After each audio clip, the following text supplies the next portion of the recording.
Hello, and welcome to My Streaming Bubble, the podcast where I talk about the shows I love with the people I tolerate. I'm your TV watching and talking host, Jen, and today Laura has made her reservation to return and is now checking in so we can talk all about our third visit to the White Lotus. Welcome back, Laura. It's been a minute. Just you and I.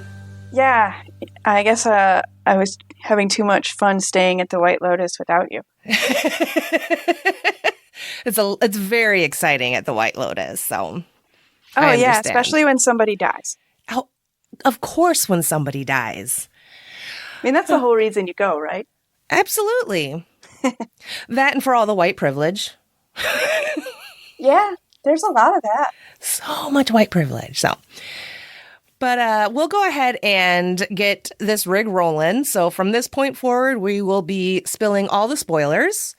But first, we'll do content warnings, IMDb, and all that good stuff. So, content warnings for white privilege, incest-y type kink stuff, daddy issues, attempt at murder-suicide, a whole family. I think that's it. In other words, everything you need for a fun family holiday.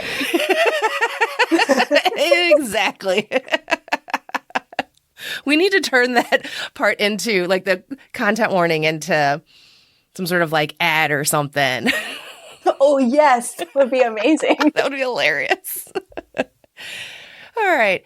What IMDb says, as a new round of guests arrives at the White Lotus, Thailand, Belinda settles in, Chelsea deals with a moody Rick, the Ratliffs go separate ways, and Kate, Lori, and Jacqueline kick off a girls' trip. What I says about this, I says, white privilege packs their bags and problems to Thailand, and justice for Belinda.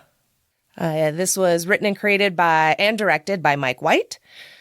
Stars Leslie Bibb, Carrie Coon, Walter Goggins, Sarah Catherine Hook, Jason Isaacs, Leslisa Manabal, Michelle Monaghan, Sam Nivola, Patravati Mejudon, Parker Posey, Natasha Rothwell, Patrick Schwarzenegger, and Tame Taptagang as Katak. And I did look up the pronunciation of his name. His first name's easy, just more or less Tame. But I was hard-pressed to find anything where he says his last name in any interviews. And the pronounce.com website was little to no help. So I did my best with what I was given.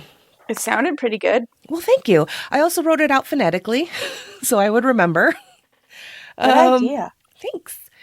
And let's see. Oh, and White Lotus, the series is streamable on Max. I didn't check to see if you could get the first 2 seasons through the library, but I don't know. Check your library. Maybe you can. I don't know. Here's hoping. I don't know what your library has. So, sorry, that was kind of snotty. It's perfect for the White Lotus, don't worry. Kind of is. So, all right, Laura, what are your general thoughts on the third season of The White Lotus? Oh, can I just start out with the theme song? I totally missed the theme song from season 2. That was just awesome with the wah, wah, wah stuff. I wanted that back. I mean, could you think about like traditional Asian twist on that theme song? That would have been perfect for Thailand, you know? Hell yeah.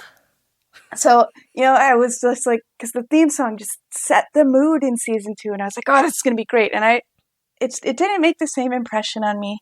But, I still went into White Lotus season 3 in that weird state of I'm excited about how much I'm going to cringe, because I know I'm gonna. Uh-huh. But the question is at what?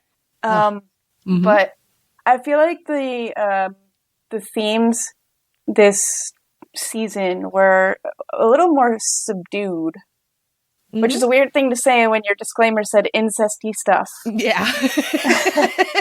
But honestly, I think they were, but I don't think that takes away from like the gravity of the social commentary here, because remember, for our listeners, this is a satirical show, Mm-hmm. and I think people forget that when they're Mm-hmm. watching it. And I think they hit on some really close to home themes for a lot of people in this one, except maybe the incest part. Mm-hmm. But Unless you're a Lannister. well, yeah. But I enjoyed it. It wasn't as sensational, and unfortunately, I didn't find it as funny as the Mm-hmm. previous two seasons. So I think I was missing a little bit of that humor, Mm-hmm. but I still really enjoyed it. What did you think? I thought I wasn't a huge fan of this season, to be honest. Overall, I thought it was okay. It had, its handful of moments and everything, but I felt like I got kind of bored throughout it. Like, not through the whole thing, but I don't know. It didn't hit with me. Obviously, I love the first season so much more. The second season was also great. But I don't know, maybe it's just because in the world we're in right now, but I'm just kind of tired of this whole rich white people getting away with their bullshit. It's like, I know the Ratcliffes lose everything, but we don't get to see that. And I really needed to see that, I think. Yeah, I wanted that to be like a post-credit scene or something where, they arrive back in the States and Dad gets arrested and they go to go home and they don't have a home anymore. Stuff like that. That would have been really interesting, especially with how things turned out with Piper. Mm-hmm. Ugh. Oh, but yeah, Parker Posey was a treat in this season, though. Loved her. She said some of the most horrible and infuriating things, but she just does it so perfectly. Oh, she does. Like, she was probably the funniest thing in this season, without a doubt. Like, I was a big fan, and for all the wrong reasons. Like, I hate that kind of privileged, bubbled lifestyle cliche, but she played it perfectly. Mm-hmm. She really, really did. So, yeah, she was infuriating, but maybe one of my favorite parts of this season. Yeah, same here. So I had a really dumb moment, like when the opening credits are rolling and it says who's in the show, and I see the name Jason Isaacs. I'm like, oh, that sounds really familiar. and then he's on the screen so much, and I'm like, who is that guy? Why does he look so familiar?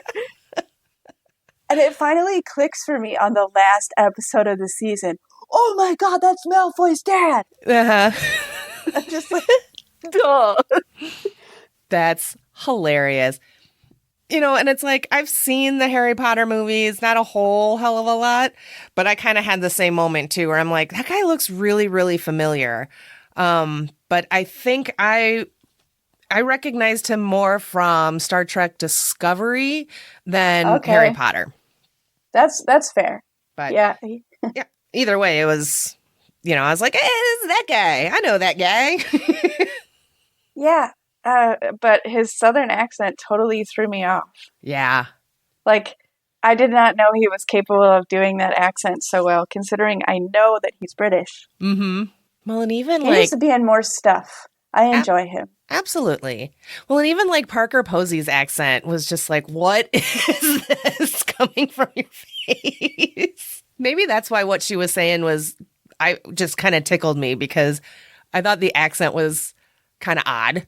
Like when she, in that first episode, she opens her mouth and starts speaking. I'm just like, yeah, I know that's Parker Posey, but what is this accent, this emphasis and drawl on certain syllables and everything? It felt like this weird mix of Southern but transatlantic, if that makes sense.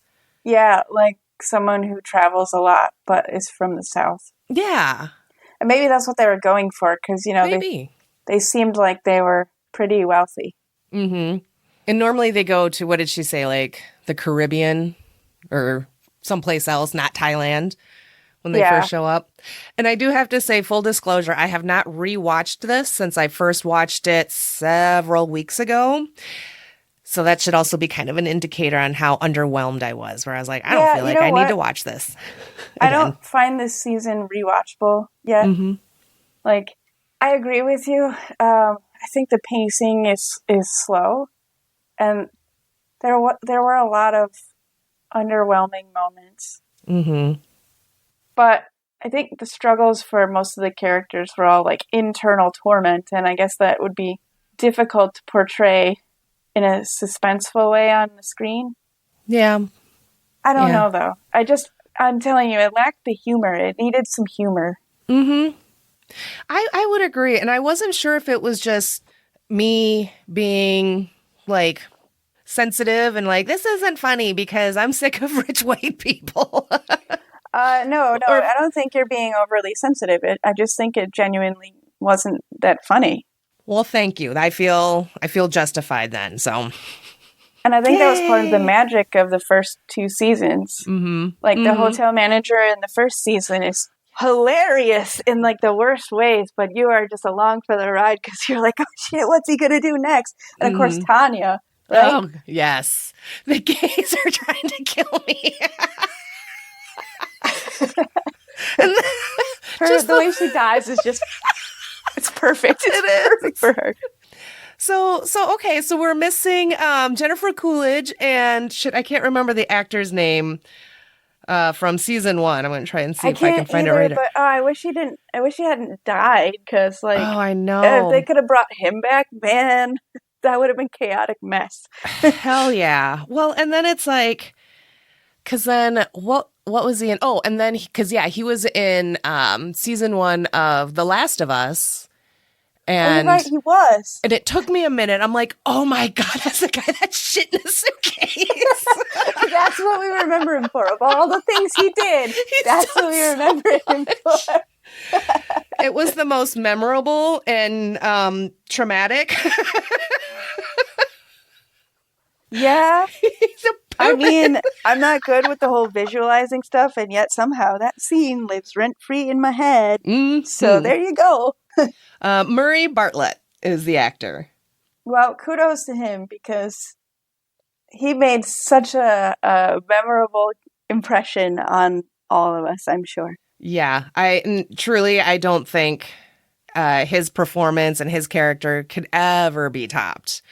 And No way. I know when we did season 1, originally season 1 was supposed to be a standalone. It was supposed to be a limited series, but then it was renewed and we kind of talked about like, not sure. Because I still think if something's a limited series, keep it a limited series. Not everything needs a second season. Not everything needs to be franchised. Nope. Not everything needs its universe. So, that being said, I loved the second season, but I can't say that I loved the third. Like, I really enjoyed some pieces of it. I've got no problem saying that, but it didn't live up to the previous two. agreed. Let's kind of hope that, because I think this is renewed for a 4th season. Let's hope maybe that'll be it. I don't think this is something that should drag on too long. I also think that they should definitely go out with a bang rather than the whimper that was season 3. I mean, what I liked about it was, there was some social commentary kind of on just how ridiculously bad white privilege can get. There was also social commentary about, the fakeness that can be in friendships and, getting past all of that. I thought that was an interesting dynamic, at least in how it played out. Like Laurie's speech at the end when they're at dinner. I loved that. That was a great moment for the season for sure. And honestly, it felt like something a lot of people, myself included, can identify with. Like, I agree. I'm just grateful to be at the table. Yes. I love that. Oh, I'm just even kind of thinking about it. I'm getting a little bit of goosebumps because I thought it was one of the better moments of this season was her speech at the end. And I do like that this season, like you said, it's like I wrote down in my notes, it's like we're all wearing masks. The person we want people to see, even our friends, even our family, but then who we truly are underneath all of that, because we see with the Gen X ladies, they've all kind of got their own shit going on, of course, because they're humans and we all do, but still trying to put on that happy face, the one that's the actress. Oh, her and her husband are still all crazy for each other, and yet she still bangs the one dude, and, just all that messiness. Okay, but on the subject of her banging the one dude, how do they just Lori has to take some time to sort through her own feelings about it, but in terms of Jacqueline cheating on her husband, they all just don't care. Mm-hmm. Yep. Yeah. So it's like, huh? Okay. Yeah. I understand Lori being upset about all the things Lori was upset about, but not once were they, I'm gonna tell your husband or anything like that. Yeah, and that's true. Jacqueline calls her husband and acts like everything's fine. I'm like, how? How do people do that? Sociopaths? Are they just a bunch of sociopaths? Is that what this season is? Just a bunch of sociopaths? Maybe. Because the Ratcliffes are very kind of sociopathic in their own ways. Like the oldest son. Oh, God, yeah. I don't mean to switch from the Gen X ladies to the Ratcliffes so quickly, but I just couldn't help it, because what the fuck? Well, they are kind of like the main piece of the show. I feel like the Gen X ladies are a B storyline. Yeah. Okay, yes. Yeah. Absolutely makes all the sense. And maybe I was just a little bit more interested in the Ratcliffes, because again, I wanted to see the crash out of them losing everything. We just got the promise that it's coming. Yes. And we know it's coming. There's no way it's not coming at this point from everything that we've learned throughout the season. They're fucked. They are. But you know what? I was maybe I've watched too many movies with this kind of plot line. But again, cliche. Oh no, somebody did something dodgy in their business past and now it's coming back to bite them. But when he was first on the phone with the guy the FBI got to first, Kenny or whatever, I would have been immediately after hanging up that phone, I would have done two things. Contact my lawyer and then have the lawyer get in touch with the FBI and give them everything so that Kenny takes the fall. Right? Try and strike a deal. Duh. Fucking dummies. But I think that kind of goes along with the white privilege of thinking that he's going to be untouchable. Maybe? That he's worried, but he doesn't, like you said, he's not doing anything to try and clear his name. Or can you help me out? I'm blanking on his name right now. The who? The Ratcliffe Senior. Papa Ratcliffe. I think we just call him Papa Ratcliffe. Character's name was Timothy. Timothy, thank you. Yes. Okay. So, comparative to others who are wrestling with what am I going to do? What am I going to do? Because that seems like a central theme of this season. His portrayal of being caught in that was better than everyone else's, I think. Yeah. Because you could feel his stress through the screen, and it was stressing me out. And I'm like, just do something already, you idiot! Yeah. Call the FBI. I told you, just roll over. Just do it. Yeah. I mean, truly. I'm yelling it at the screen, and my husband is like, what? What are you doing? It's if he just sits here twiddling his thumbs and worrying, Kenny's going to get the first chance to roll over and pin it all on him. Come on. Yep. No, and that's exactly what happened, which is funny because, you did it to yourself, dude. Pretty much. But yeah, I think that's the arrogance of the white privilege. But I think the second best What Am I Gonna Do performance was the whole Saxon thing. Because Saxon has a whole identity crisis. And honestly, if there was anyone on the show who really needed that, well, they all do, but especially him. But it was just it was just kind of frustrating because all that shit happens with him and his brother and the one lady, And then, yeah, it's very much just like denial and never talk about it again, never bring it up, except for the one time the little brother was like, I'm a giver. I'm a pleaser. Just because some guy told him that in a posture class. Oh, God. So gross. Okay, but there's so much debate on social media about, consent and who was in the right and who was in the wrong and all that. And, a lot of people are of the mindset that Saxon was sexually assaulted. Mm. And he was. Yeah. But also, they were all on drugs. So no one could really properly consent in that situation. So how do you even split that? Right. And then to be assaulted by your own little brother is... Yeah. But there's oh, come on. He just laid there and went with it. And people were like, oh, he's probably too high to do anything, but he seemed fine earlier. I mean, if we look at it as maybe two sisters even, right? Or the little brother, and instead of Saxon, it was the sister or something, everyone would absolutely be screaming sexual assault. Right. I've never seen such contentiousness about it online.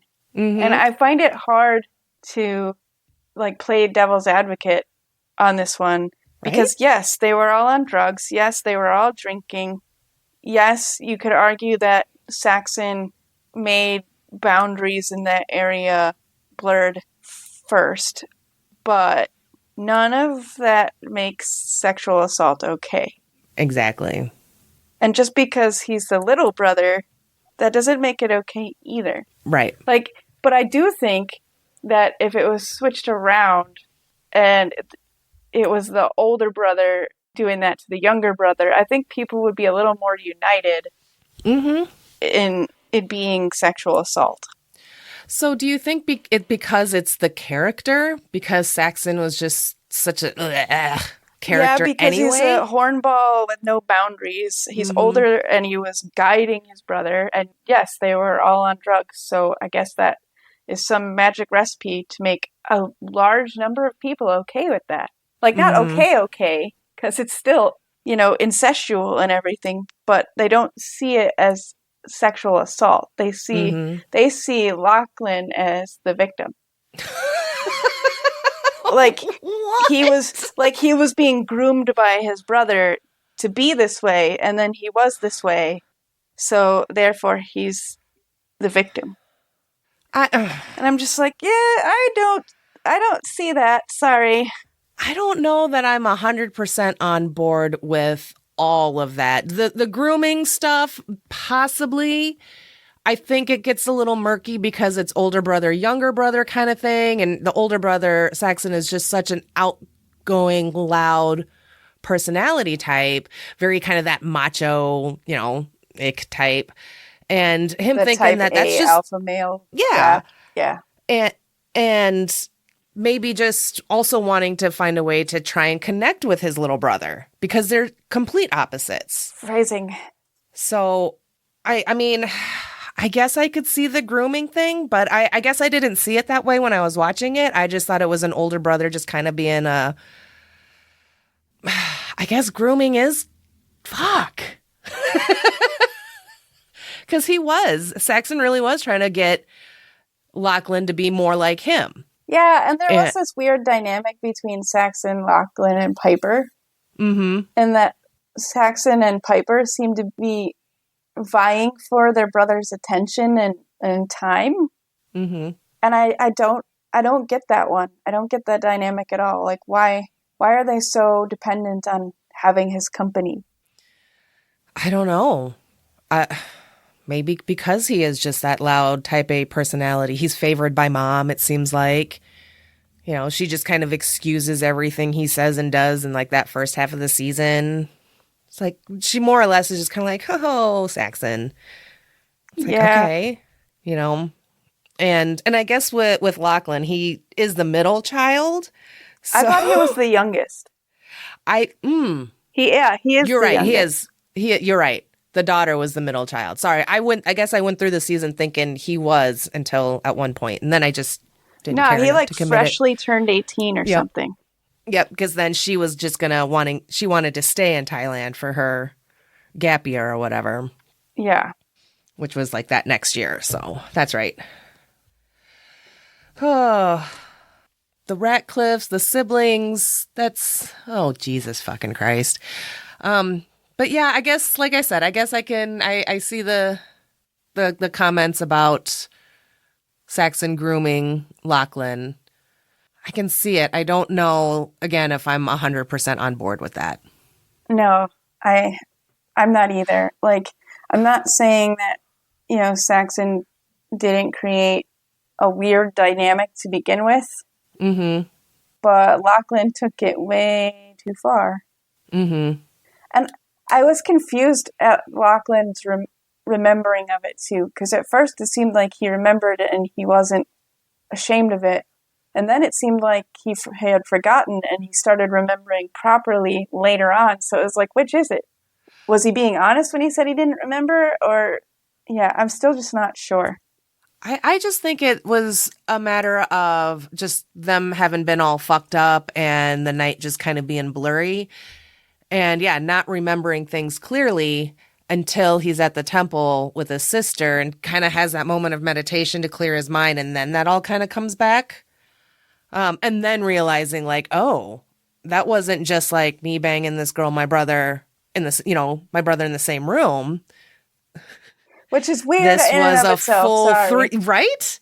But it's Sorry, a it just whole is. like threesome kind of thing. Yeah. And I don't understand. I don't understand how they were okay with doing that in the first place. I don't either. Which makes you wonder, like, what sort of latent, I don't know, feelings did Saxon have that he had to come to terms with and clearly found a distaste for? Mm-hmm. Because, I mean, how do you entertain that in the first place? With your brother? Yeah. Like, no.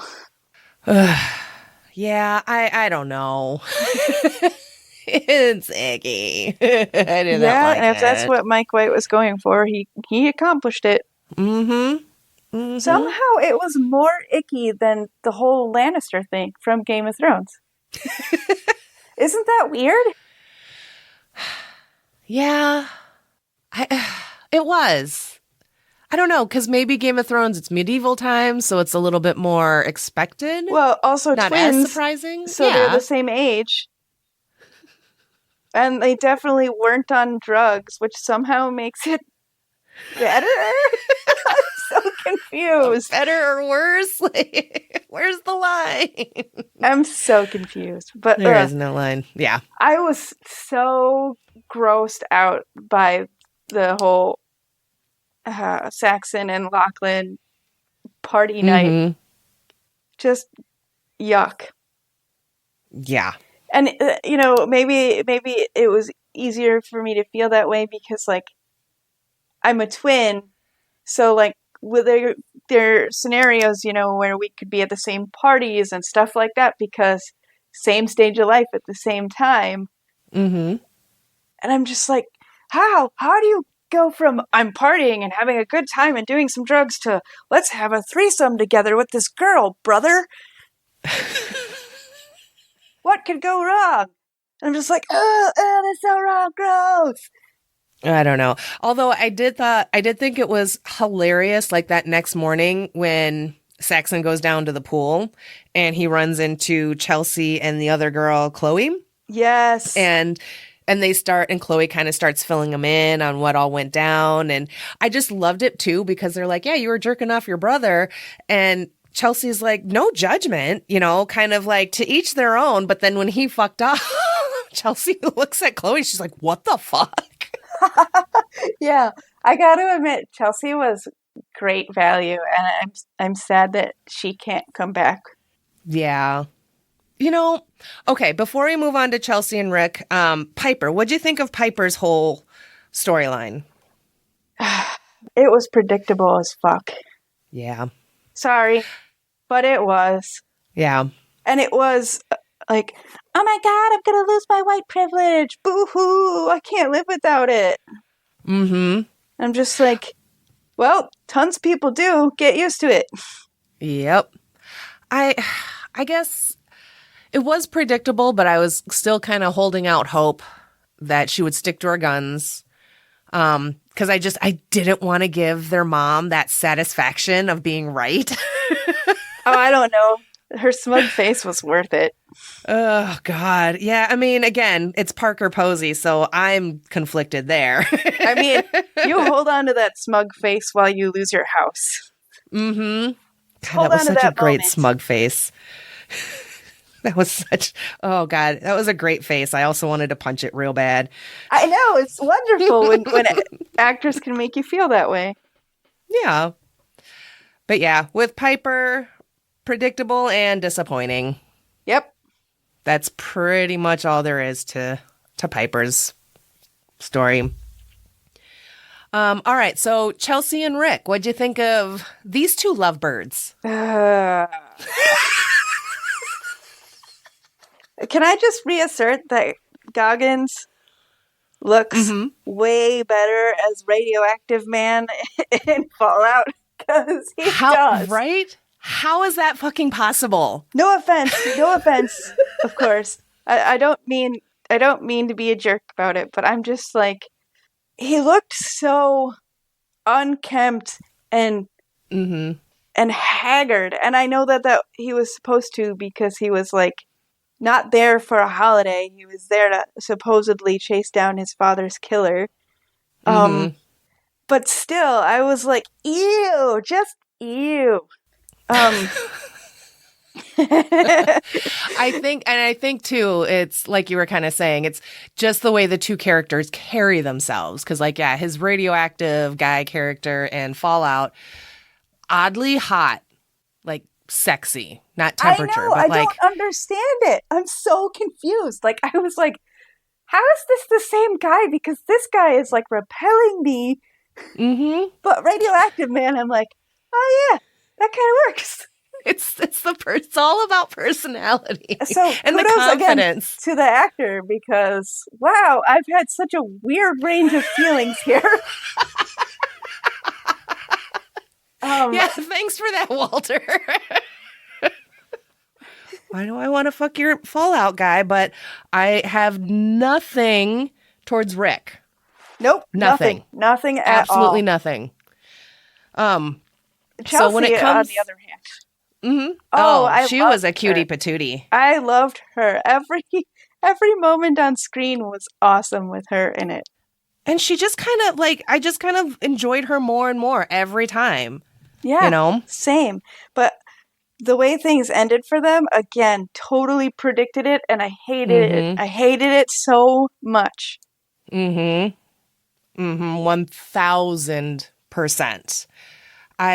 Because I did enjoy Rick and Chelsea's kind of storyline, because I think I just enjoyed Chelsea, because I thought she was just such a cutie patootie and just so sweet and, you know, kind of into all the woo-woo stuff, which respect. And I have to say that when we're first introduced to Chelsea and she first meets Chloe, Chloe makes, says something about Chelsea's teeth. And at first I was like, oh, this is going to be mean. Yeah, she's like, I love your teeth. And I'm just like, oh, she really means it. Yeah. And I was like, and I was so happy about that. I was like, thank God. Because then it was like, it wasn't like an issue. It's kind of like they almost in a way addressed it, did it positively, and then just kind of moved on. For the record, I didn't care that her teeth were different to the Hollywood standard. Honestly, it was refreshing. Oh, same. And then I don't know if you saw the SNL clip where they parodied White Lotus. No, I didn't. How was it? So I didn't watch all of it because I don't watch SNL anymore. But I remember like the next day that episode aired, the actress that played Chelsea was very hurt by the depiction of Chelsea because they gave her they over-exaggerated the eyes and made them kind of more bug-eyed. And then the teeth. They exaggerated the teeth. And that upset the actress, and it brought her to tears. Amy Lou Wood is the actress's name that played Chelsea. The next day or later that week, the actress that portrayed the parody version of Chelsea on SNL, sent her an apology basket or, apologized and everything. And it's like, why didn't someone say something while writing? Because the eyes and the teeth, these are the actress's physical features. So you're not picking on the character. No, you're picking on how she looked. Exactly. So you're not parodying the show, really. You're just being a jerk. And exactly. I'm sorry, but if you're a professional comedian on a show where you're getting paid, lots of money to just crack jokes and make people laugh, you shouldn't have to do it at other people's expense. Exactly. And it would have been different had, say, like, Amy Lee Wood donned some sort of prosthetics for the character, right? Because then she would have been they made fun of herself or something like that. But, like, no, they didn't do that. They were making fun of, like, how she is physically built as a person. Mm-hmm. I mean, that'd be like them exaggerating cerebral palsy because someone happens to have it. It's not anything to do with the show. So, yeah, that kind of stuff is not okay with me. And I don't want people to think we're just being too sensitive, but if they do, that's fine. That's, everyone's entitled to their opinion. But, like, you can make jokes about the show and or the characters in it without making fun of the person portraying them. Yeah. So I didn't watch the whole skit. I only saw a little bit where they had that portrayal of Chelsea, and it just pissed me off so much that I stopped fucking watching it. So I don't know if they did anything else to kind of parody the character, but it's like, since she was into kind of the more spiritual stuff, I felt like they could have had a little fun with that. Oh, yeah. At the character's expense and not the actor's expense. Right. But no, they wanted to go for cheap, easy, stupid laughs in 2025 because that fucking went over well. Fucking morons. Yeah, that's disappointing. I'm glad I didn't watch it because I think I would have just gotten really upset. Oh, you would have gotten super pissed. I'll send you the clip. Oh, thanks. Oh. But I loved Chelsea so much. And I hope to see Amy in other things because I thought she was fantastic. Like, the way she kept putting Saxon in his place was just so good. I loved that. I don't want to sleep with you because you're empty. Yep. So I'm not sure. Okay, so she's in a show called Daddy Issues with David Morrissey. Okay. The Next Doctor and everything. Yeah. And I haven't seen the show, but I saw like a little clip of it online. And so he must be playing her dad or something. God, I fucking hope so. And they're sitting and they're talking to someone, a nurse, I'm not sure who, but they were talking about like giving birth and the placenta and everything. And his character's like, oh, that's woke. We didn't have that when I was growing up. And like Amy Lou Wood's character, and I think the other woman is just kind of staring at him like, what? But his character's like, oh, the placenta. Yeah, no, that's woke. That's woke. So I was like, okay, I need to make note and find this show and see how I can watch it because that is a line. Yep. It sure is. Oh. But yeah, I really liked Chelsea. And even though, Rick's whole storyline and everything was very predictable, I still kind of enjoyed it. I think just because it was Walter Goggins. Yeah, I mean, he did really well playing a tortured person with anger issues, for sure.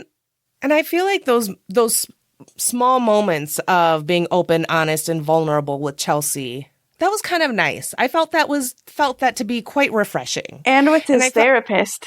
Yeah. And I felt like I felt like he actually kind of cared for Chelsea, like had some love for her and wasn't just stringing her along or anything like that. Because she keeps talking about how they're soulmates and he doesn't really seem to acknowledge that. But I think that had more to do with, yes, his troubles and him being obsessed with revenge and all of that kind of shit. But then, yeah, finding out that one guy that he thought killed his dad ended up being his dad. I was like, oh, big fucking surprise. Rick, I am your father. No shit. It's like, oh, Yeah. duh. Didn't see that one coming. Well, and it's like, especially once he got there and he met the old man, I was like, dude, that's your fucking dad. Look at him. Look at you. Look at him. They cast a very, very good actor to play his legitimate his dad. Why didn't dear old dad just say he was dear old dad? Well, because clearly he's an asshole. Well, yes. Apple didn't fall far from the tree. Mm-mm. No. But, okay, the biggest surprise, to my genuine delight of the Walter storyline, well, not Walter, Rick, but you know what I mean, yeah, was Frank. Like, he started telling his story about how he discovered himself in Thailand, and I'm just like, oh my God. The way that progressed. Going. Oh my, I loved it so fucking much. And I have to say that Sam Rockwell, he's one of those actors that it's like every time I see him, he looks familiar, but I feel like he gets so into his roles that he doesn't look the same. Yes, he also doesn't sound the same. So he gets me every time, and I'm like, every fucking time. Every fucking time. Every time. And I'm so mad at myself every time it happens. Because I'm sitting there, I'm like, who is this guy? He's so familiar. But I can't place him. And I had to actually check IMDb because every fucking time I have to check IMDb. Because then you're like, he's that good. Oh my God, it's you every time. So yeah, his whole story about finding himself was a ride. It really was. I was like, okay, look, the show could end right here. And I'd be like, yeah, cool. Mm-hmm. Mm-hmm. Oh, 100. Yeah, he was a fucking hoot. And then, he's all about his sobriety, which, good for him. And until he wasn't, and just went balls to the walls on He was he's really something. I don't know, but wow.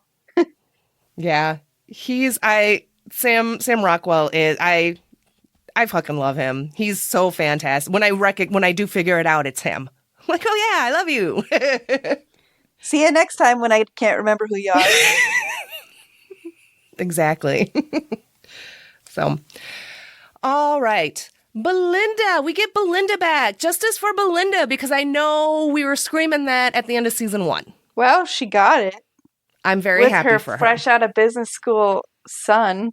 Mm-hmm. I'm sorry, but I was like, oh, kid, you are coming across as a kid right now. This is not going to work. And then it worked. Mm-hmm. And I'm like, huh?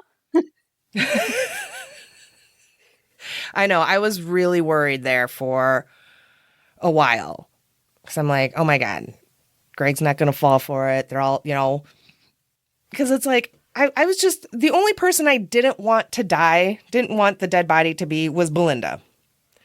Yeah. And I kind of hated that the episode or the season starts, with the son doing the kind of therapy meditation thing. Yeah. And then the gunshots and he's like, oh, I got to go find my mom. My mom's in danger. I'm like, what? So I was nervous through the whole season because I'm just like, it cannot be Belinda or I am fucking done.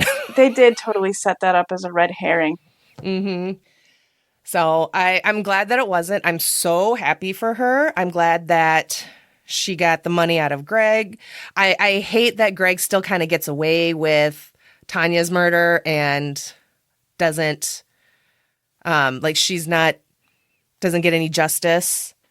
But I'm very, very happy for Belinda. I'm glad that they brought her back. I'm glad that she kind of had the arc that she had where she comes into Thailand, to the White Lotus Thailand, and she seems to be in a pretty good spot, getting over everything from 2 summers ago or whatever, getting some training in Thailand, hooking up with the one dude that was, I get it.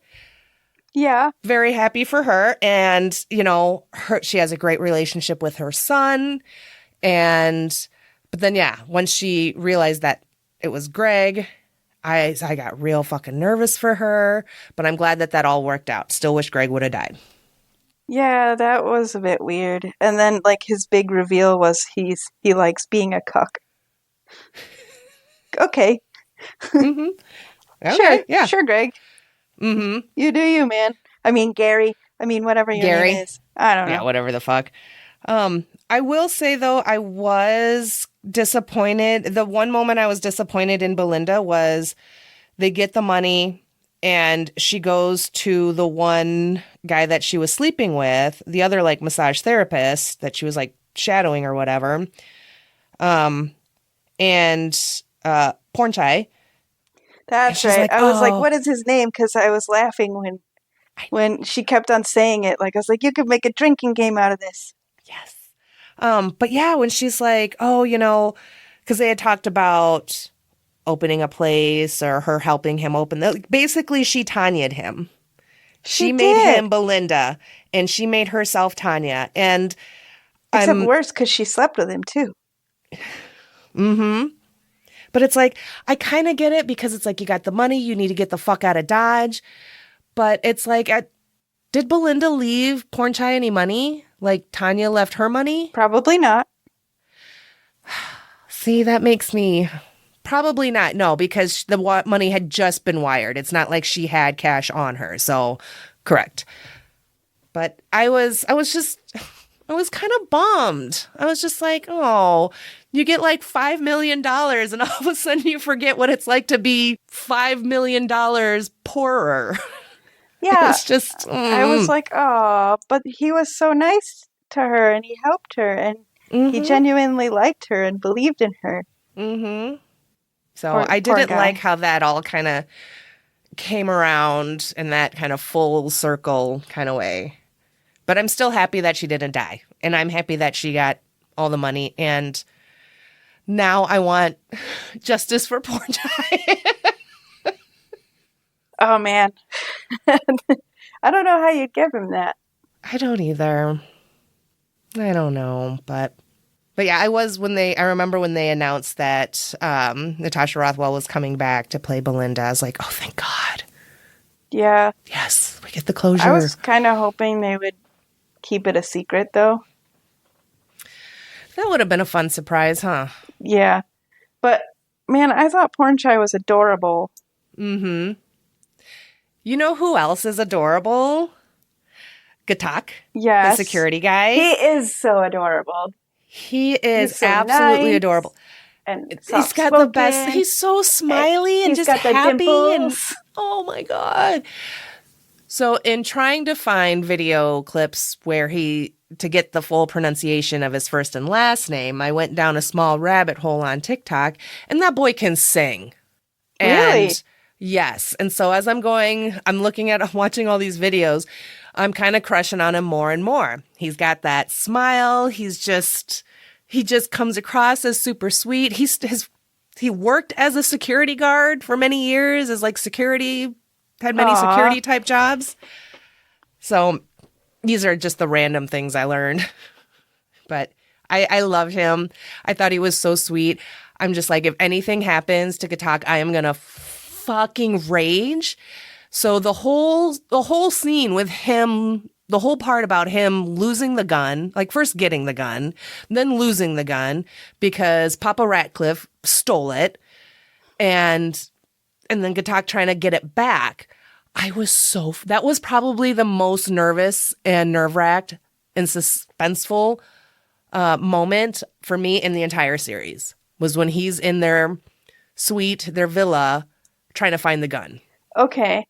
Fair enough, and I think that speaks to how underwhelming season 3 is, because that was the most suspenseful moment. Come on, they can do better. Yeah, I really did not want anything to happen to him.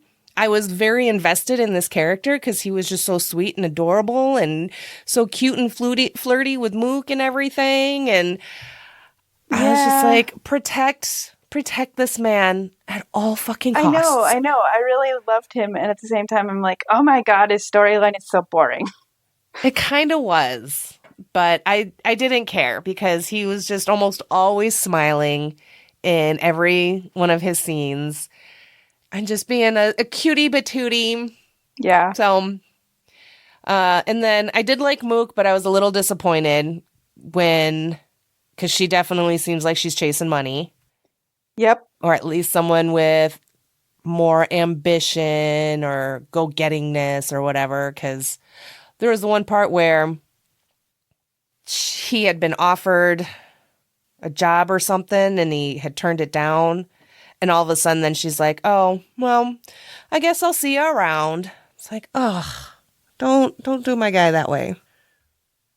Yeah. Be nice to Kataka. He was adorable, though. I'll give him that. Mm-hmm. And I was happy for him at the end because he did get that security gig for the singer lady. Yeah. It was weird. It was almost like a happy ending for White Lotus, huh? Mm-hmm. Yeah, for the local. Yeah. Right? Because in season 2, the local got screwed. Uh-huh. So maybe that was a balancing of the scales. Maybe. Because season 1, the locals got screwed too. You're right. Yeah. Ugh. Okay. So, justice for the locals. Yeah. Well, maybe Patak was more important in the grand scheme of the White Lotus than season 3 itself. Yeah. Yeah. But I don't know. It was a really shallow storyline. Mm-hmm. And, not shock at all, actually, that he ended up getting pistol whipped by those Russians. Yeah, and then that whole thing with the one employee and the Russians and partying with the Gen X women just to like rob the place and all of that. That was while their angry Russian girlfriends were right nearby. It was just all awful. Just a hot fucking mess. But yeah, it definitely showed that Jacqueline still struggles with her own image and like has I don't know, maybe even a kink for like stealing someone else's guy. Because she kept on, when they were dancing, she kept on looking over at the table with the girlfriends and like, getting really into the dancing, making all those sultry faces and things. Mm-hmm.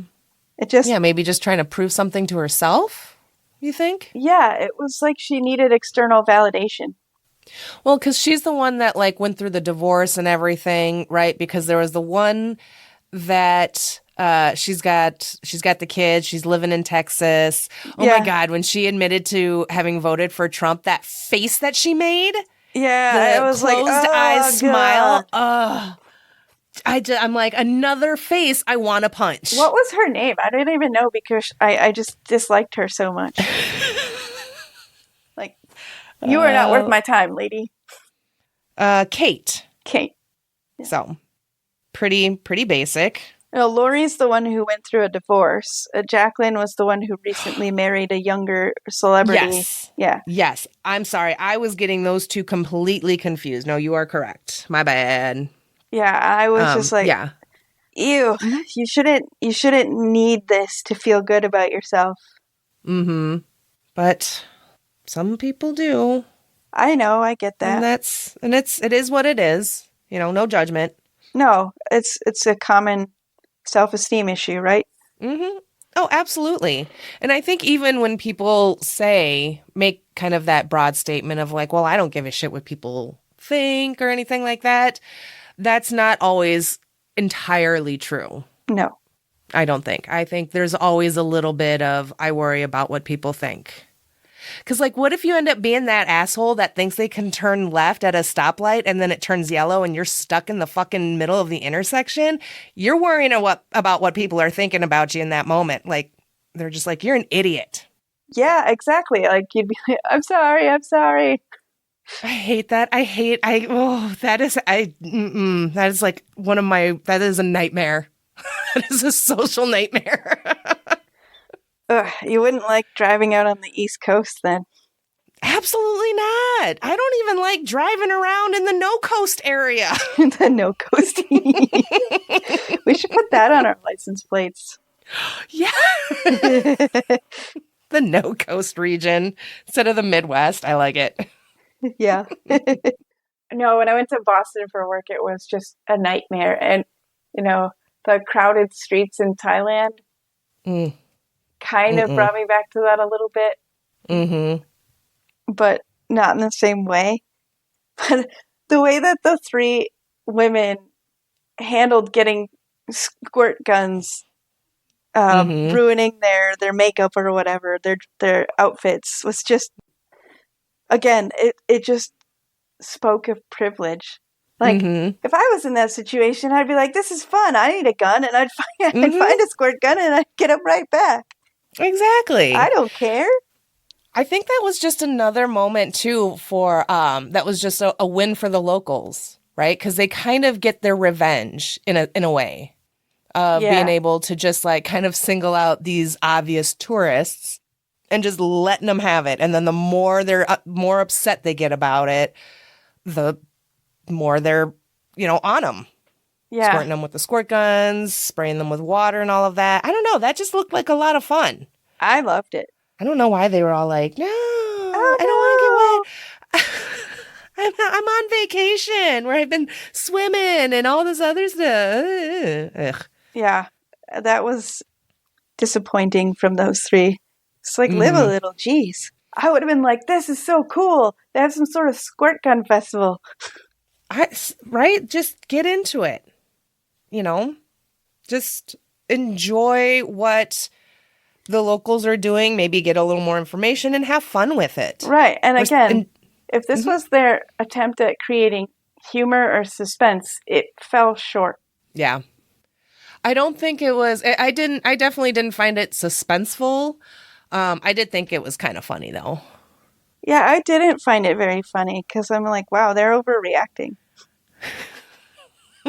I kind of liked their overreaction and just the relentlessness of the crowd. I did like the relentlessness of the crowd, but I was like, yeah, okay, ladies, what's wrong with you? White privilege. Yeah. I don't know. I would like to see maybe more diversity in a lot of respects if they're doing a season 4. Like, why not have your wealthy characters be people of color or something? Right. Or, same sex or non-binary, like something. Yeah, but same I suppose, sex without the incest or without them being hookers or something like that. Yeah. That'd be swell. But I also don't think that's, like, they're not what's being satirized. Right? It's the rich whites. I know. And so, but I do think that would be very interesting to see a wealthy family of color behaving like maybe the Ratcliffes or like the family with from season 1 with Connie Brighton, because they were pretty insufferable as well. Yeah, you're right. But I also think there's a lot of satirical material there because, it's a stereotype of like white American culture to be individualistic and to aspire to like financial position, the economic position that others have. And because you're a white American, you believe that you should be in that position and you will be in that position. So you need to protect that position for when it finally happens to you. And, could you imagine that? Like, they see a non-white family or, like you said, some sort of family on the LGBTQ plus spectrum and having those conflicting feelings because I want to be like them, but I don't want to be like them, but I want to be like them. And I'll never be them. I'll never be accepted by them. I think that would be very interesting to see. I think there's a lot to explore there. So, Mike White, if you're listening, like rich families of color. Just saying, especially with like the way recent political swings have happened, there's a lot of satire that you could do with the disappearing American middle class or the working class, for example. It's like, you know, they exist too. So I'm wondering like how that dynamic could play out in a show like this. Yeah. That would be very interesting. I think maybe I would really, really like to see that because that could be how Belinda comes back. Right? Yeah. Like she kind of like the way Tanya Pornchai to me was almost like without her realizing it likely, but that's now that she's got the money, she's slowly kind of becoming one of them, right? Like the haves. So that would be interesting to see Belinda come back, but in a guest capacity. And then kind of struggling with that internal struggle of, you know, the bottom could fall out at like any time or, you know, maintaining that status and everything. Yeah. I think that would be very interesting. And I think that might make up for this season. Yeah, what if maybe this was like a Game of Thrones season where it's setting the stage for the next one? I don't know. Who knows? Just not season 8. Oh God, yeah. Let's not take this show that far. Yeah. I would be good with one more season, 2 tops, so a total of 5 seasons, and be done with it. Yeah, 5 seems to be the magic number for so many shows. So if you're listening, Mike White, do better and then stop. Oh, so we'll see. I did see on IMDb a 4th season for surezies. Didn't see anything about a season 5 yet, but okay. Well, I guess we'll find out eventually. Yeah. All right. Anything else? I felt like there was something else I meant to. And I can't think of it. But you got anything else? Any stray bubbles at this time? Not really. I mean, I thought the whole, you know, Russians trying to get by thing was pretty cliche as well. Yeah. Yeah, why were they Russian? Whatever. Yeah. I don't care. I don't know. It was disappointing. Yeah. Yeah. Just pretty underwhelmed overall with this season. But I didn't hate it completely. Like we've discussed, there were some bright moments. Parker Posey, Gatak, Justice for Belinda. That's kind of it. Lori's grand finale speech. Yes. Yep. All right. Well, all right. I guess we'll just head right into the Midwest goodbye. So this is the beginning of the end. We've done our whelp knee slap and we're out the door where we'll spend an unnecessarily long amount of time finishing saying our goodbyes. Starting with The 6 Degrees of Nicolas Cage, where we connect this title to Nicolas Cage in 6 steps or less. Why? Why the fuck not? Laura, how'd you do? 1 step. Ooh. Let's hear it. So Jason Isaacs was in Wind Talkers with Nicolas Cage. Awesome. Sorry, I had to go with Malfoy's dad because it took me so long to figure out who he was. No, that's awesome. Fantastic. Good job. Thanks. It's amazing how many of these are done in like a step. Gotta love Nicolas Cage. Mine was not necessarily in 1 step. Let's see.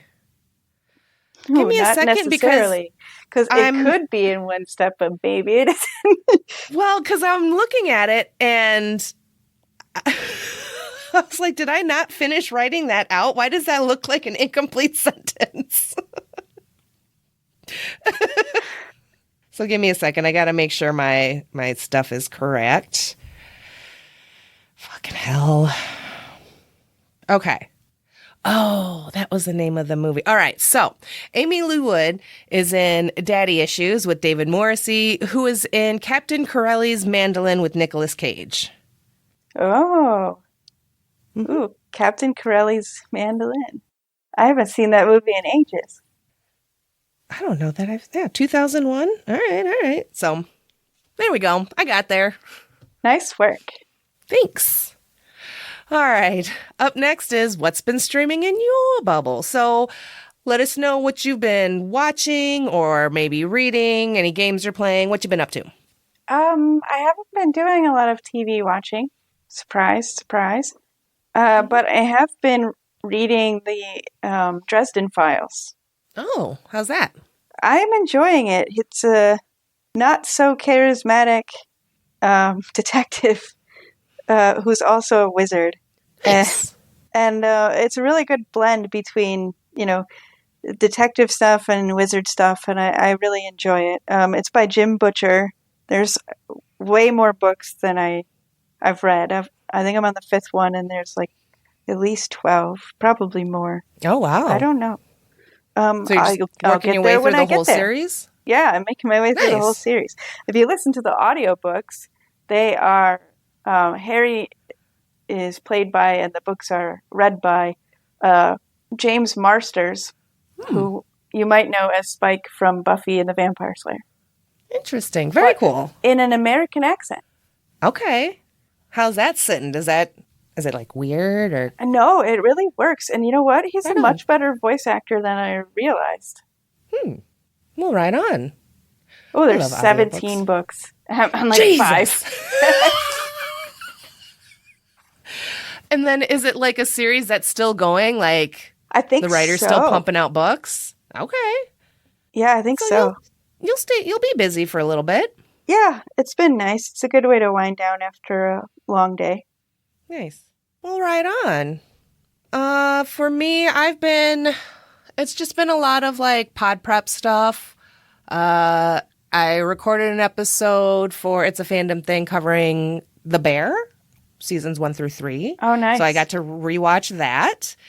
And it's a little easier on a rewatch, like all the stressful moments, because you know what to expect now and you can brace yourself instead of just going in blind and then just having one of the most intense episodes you've ever seen just rack your fucking nerves and your anxieties. Right? It does make you feel so anxious. Oh my God, it does. I know, like with the show and like season 2 Fishes, so many people could not finish it in one sitting. They had to break it up at least into 2 parts. I think I saw one person said it took like 3 attempts. And I think also, other than like the performances and everything that's going on, the fact that she's got timers in the kitchen just constantly going off, so you're just inundated with sounds throughout the whole fucking thing. You kind of don't realize you're getting overstimulated and having a small anxiety attack until it's too late. Yeah, that's exactly what was happening to me when I was watching the show. So I have to do it in small doses, or I can't take it. Mm-hmm. I'll take it because as you have mentioned, I am a masochist when it comes to my programs. You so are. I like being stressed out and like put through the ringer and all of that shit. I fucking love it. I have issues. We all do. Yay. So other than that, let's see. I started Paper Girls. Okay. The one and only season on Prime. Fuck you, Prime. So fuck you to death, Prime. Yeah, I was really excited about that show, and I enjoyed the first season, and then it just fell off of the radar. I don't understand why you would cancel something that was cool. Well, probably because it had an all-female cast, diverse. So I saw a couple of things. I haven't finished the season, but, I knew it was canceled. So I was kind of looking up what was it specifically that got it canceled, because all the reviews, the scorings are all pretty decent for this show. Yeah. I saw one thing that the viewership was too low, and they were worried that the Lord of the Rings series was going to overshadow it. And I'm like, you cannot compare an already established franchise to something brand fucking new and not even give it a proper chance and be like, it doesn't stand a chance against Lord of the Rings, so we're just going to stop putting money into it. Like, fuck you, man. Fuck you. But they persisted with their awful rendition of The Wheel of Time for 3 seasons before they canceled it. I'm sorry. If there were 2 shows that were competing with each other, Lord of the Rings and The Wheel of Time were it. Really? I did not see the Wheel of Time. So. Good. It sucked. And then I got 3. That just makes me so fucking mad. Somebody's going to get mad that I said that so bluntly. Whatever. I'm sure we've said things pretty bluntly that have pissed people off. It is what it is. But, and then, what was the other? I can't remember the other thing that I read about another reason possibly why it was canceled. But I'm pod prepping that. I'll be recording that with Bex from Big Reputations. Cool. And so I've got all those notes and everything and links in those notes, in those watch notes, not in my White Lotus watch notes. So I don't have that information right in front of me. It's all right. The only reason I watch anything on Amazon Prime anymore, I swear, is Invincible. It's like Invincible and The Boys. Yes, The Boys as well. But I really love Invincible. I still need to watch this next season. The oldest, I believe, did he read all of, because he was checking out the compendiums through Hoopla. And because he asked, he's like, well, can I read the comics? Blah, blah, blah. I'm like, all right, that's fine. I should be all right. I'm like, I don't know because I haven't read the comics. I've seen the show, except for this latest season. And, classic American, I don't care about the language or the violence or the gore, just no sex stuff. Yeah, that does sound very American, doesn't it? Mm-hmm. I own it, but also it's like, since he's getting older and starting to watch more like TVMA rated shows or rated R horror movies, I have told him that, that specifically, I'm like, violence, gore, language doesn't bother me, but I don't want to put you in that awkward position of watching something and then something of a sexual nature pops up and you're sitting there with your mom. I was like, I don't think either of us wants that. So I think he appreciates that at least. Yeah, it's a really awkward moment. I was watching Dexter with my 15-year-old daughter, and yeah, it's awkward. Yeah. So yeah. But yeah, so Paper Girls on Prime, fuck you Prime. And really that's kind of it. I think I've been rewatching some kind of movies here and there. I rewatched Longlegs the other day and I love it more and more. I felt like there was something else I recently rewatched, but it doesn't matter. And then hubby and I are still making our way through Bones. We just started season 8. Oh man. And I know a character died. And so we're to the point of the series that we haven't seen these episodes. So this is about where we started to fall off and stop watching. So I know that there's a character death coming up. No idea when. Pretty sure it's in a season premiere. So we got through the season premiere of season 8 and I was fucking nervous the whole time. I was like, it's not this one, is it? It's not this. So now I'm just kind of waiting for that shoe to drop. And that's been making the show that much more stressful.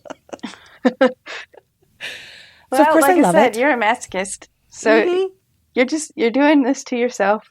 Yeah. So like I said, I am loving it, but all right. Well, that's going to do it for us today. So thank you, Laura, so much for coming back and joining me today for White Lotus for the 3rd season. The underwhelming 3rd season. Yep. Yeah. I mean, I'll give it 3 stars. Out of 5. Okay. I wasn't sure if that was coming out of 10. I was like, oh. That would be mean. That would be very mean. Yeah, I think out of 10, I'd probably give this a solid 6.3 maybe. Okay. But all right. Thank you, Laura, for joining me today. And thank you to all my lovely bubblies for listening. And until next time, keep streaming. Goodbye. Bye. Woohoo.